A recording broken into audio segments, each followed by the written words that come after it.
Hi guys, welcome back to SwitchUp. First up, congrats to the winner of our free game from last week. Your name's on the screen right now. If you like any of the games in the list, save yourself a further 10% by buying your eShop vouchers over at switchup.gg using code SwitchUp. Now, once again I have bought a few more games, which is quite upsetting for my wallet and my backlog, but I can guarantee that I'm not the only one. Here are our 10 picks for the most interesting games, as well as 2 that you should probably avoid. What's on sale? Well, let's find out. First up then, and just added to the sale, we've got Doom Eternal at its lowest ever price, down to £16.49. That's a 67% reduction. Now, I mentioned recently that not only has this received a load of patches since it came out, it's had entirely new game modes added to it. If you're interested or you already own this one, all of the DLCs are also half price at the moment. You can get the Ancient Gods expansion pass for just £13, that's 50% off, and that unlocks obviously the DLC content, which adds new levels and experiences. A real bargain for what's arguably one of the best first-person shooters on Switch. This one takes about 30 hours, I'd say, to do everything, and that sale ends on April the 28th.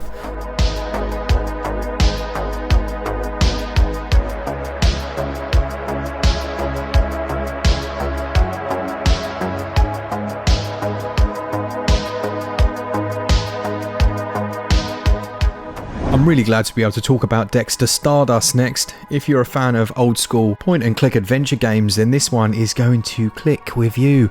Now, I approached the developer a while back and was a bit annoyed at myself really that I haven't been able to talk about it until now, but it does exactly what it says on the tin, and it's 5 episodes squashed into one game. Very often these point and clicks are episodic. I don't know if that's to spread the budget or whatever, and then they release the version with everything in there, but yeah, this has it all in. It's a really funny point and click, featuring the titular Dexter Stardust. Everything's fully voice acted, the classic inventory management, trial and error, combining and trying to find exactly where it should be used, and it clocks in a very small 164 megabytes. This one is on sale until the 5th of May, 40% off at just £5.99. On Venus that ordered a shipment of dashboard hula girls, so I want you guys to head over there as soon as possible.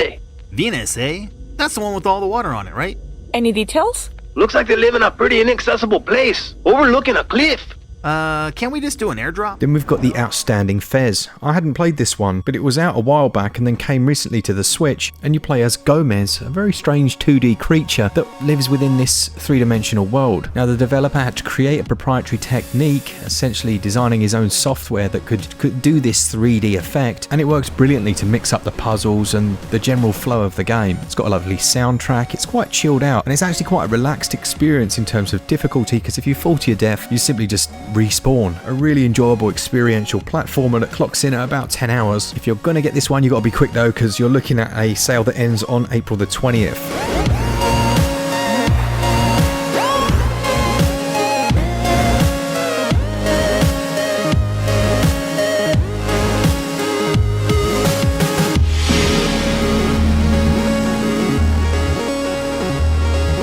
One of my pickups this week is Boreal Tenebrae. I'm definitely saying that wrong, that can't be the right pronunciation. But it's 70% off, taking it down to £1.79, and it's an absolutely beautiful looking story-driven retro adventure. It has a macabre quality to it, and it's not all perfect. There are lots of different characters that you meet, and the storyline can get a bit tangled at times, but what it does do well is its atmosphere. The whole thing just feels like an experience that you can't really put down, and so far, I mean, I picked it up, played maybe an hour and a half for £1, and for £1.79 it is absolutely worth that price. It's a 1.4 gigabyte download, comes from publisher Red Deer, and that sale goes on until May the 8th. I mean, I can't pretend, but I hate those judging eyes.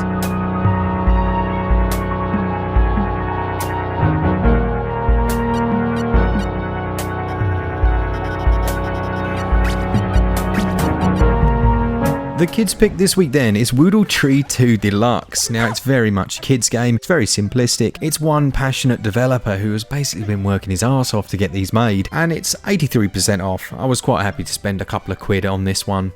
It's £1.98 here in the UK and or your regional equivalent until April the 30th. They're old school, think N64 style platform adventures, and they don't do anything new in particular, but they're very cutesy and the performance is decent, and they added in local co-op for up to 4 of you, so if you've got kids you can give them each a controller and off they go. I was surprised by just how slick a production value these carry, but obviously they're very indie at the same time and I'm quite happy to support them. This one, as I say, is on sale until April the 30th.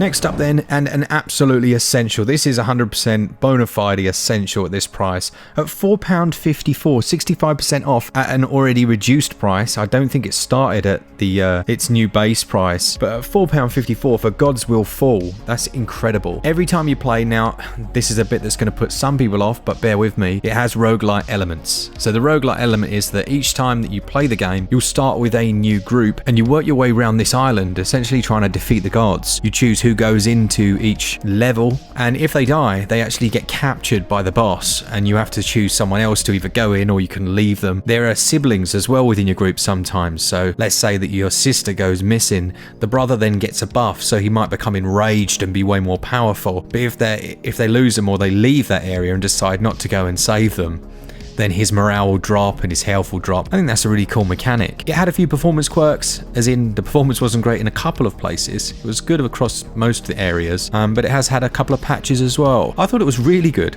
I really enjoyed this game, and for £4, like, that's essential. That sale goes on until April the 24th. Next up, and probably not needing a huge amount of introduction, it's 2 Point Hospital, but it's the Jumbo Edition. Now at the moment that's 60% off, taking it down to £13.99. What a bargain! That goes on until May the 8th, and it includes the base game, the upgrade pack, the off the grid, close encounters, retro items, exhibition pack, all thrown in together. It's an incredible amount of value, and if you ever played Theme Hospital from way back in the day, well, these are essentially the modern equivalent of those games, and even include some of the same development team that worked on those. Patients are reminded to be patient. You know the stuff. Lots of weird conditions like bloaty head. You'll have to research and develop new machinery, new treatments, and lay out your hospital in a way that is efficient. Hire in different staff members and cleaners, and it's just super addictive. You can spend lots of time here, and if you've never played a Theme Hospital or a 2 Point Hospital game, now is a brilliant time to jump in. Now there are physicals of these as well, which are also on sale at most retailers. So yeah, this is a bit of a win at this price.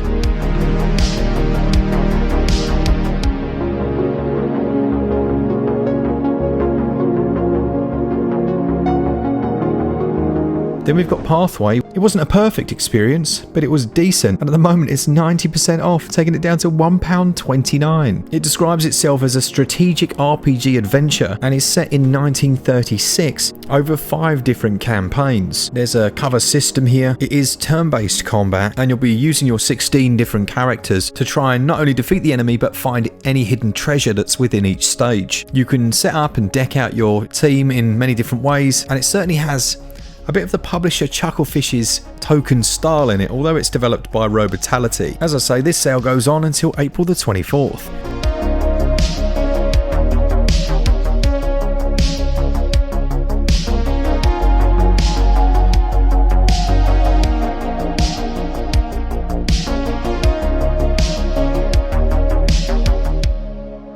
One of the best strategy games that we've got on Switch at the moment is a game called Northgard. It's another one that Glen reviewed for us on the channel, and at the moment it's down 75% to £7.87, the cheapest it's ever been. It very much has that Settlers feel to it, and you're able to assign different classes, essentially, I guess, to each of your inhabitants: farmers, warriors, sailors, etc. You'll be juggling resources, but also trying to fend off attackers. But it's not just all about defeating the enemy. There are different victory conditions here, and you can also play online with up to 6 players. Now, biggest issue, once again, as so often with Switch, is some of the performance. It's had a few patches, but it's still not perfect. But in a strategy that's a little slower paced, in air quotes, it really doesn't matter a huge amount. It's still a fun game, and for that price, it's at the perfect sales pickup kind of ballpark, really. If you're not sure, then maybe check out his full review and see what you think.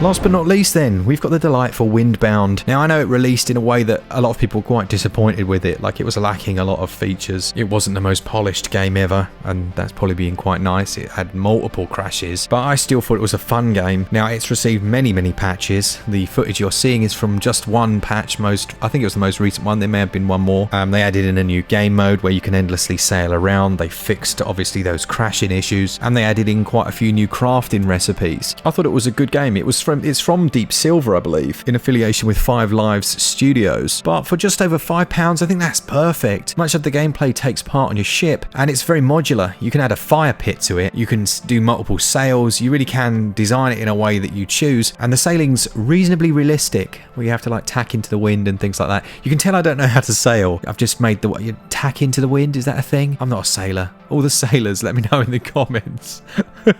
But a good game, worth it. Although that sale only goes on until April the 24th. So if you're interested, then pick it up.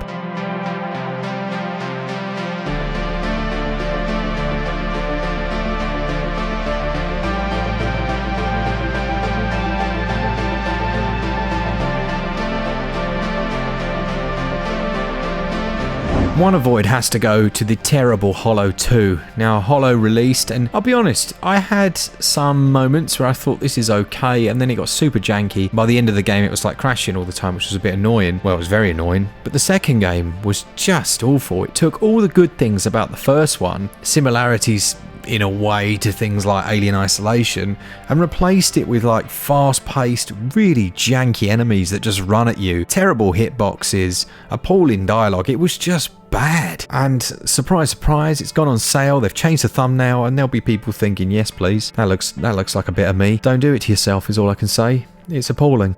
And lastly, a kids avoid game. It's very, very unusual for my kids to say avoid a game, but they played the Troll Hunters game from DreamWorks, and I think it was made by Way Forward, but it was poor, like unbelievably poor. As if they went into the office and were like, oh, who wants to make this? Anyone? Show of hands. And like the room was silent and a tumbleweed blew past, and the janitor walked in and they were like, Maxwell, you'd like to make that game, wouldn't you? Maxwell's puffed his chest out and he's risen to the challenge, but unfortunately this is the game that he's made. And well, they've never asked him again, but yeah, avoid it at all costs. Super janky, completely lifeless, uninspired mess. No thank you very much, Maxwell, but good try, mate, good try. And that's it for this week. As I say, 10% off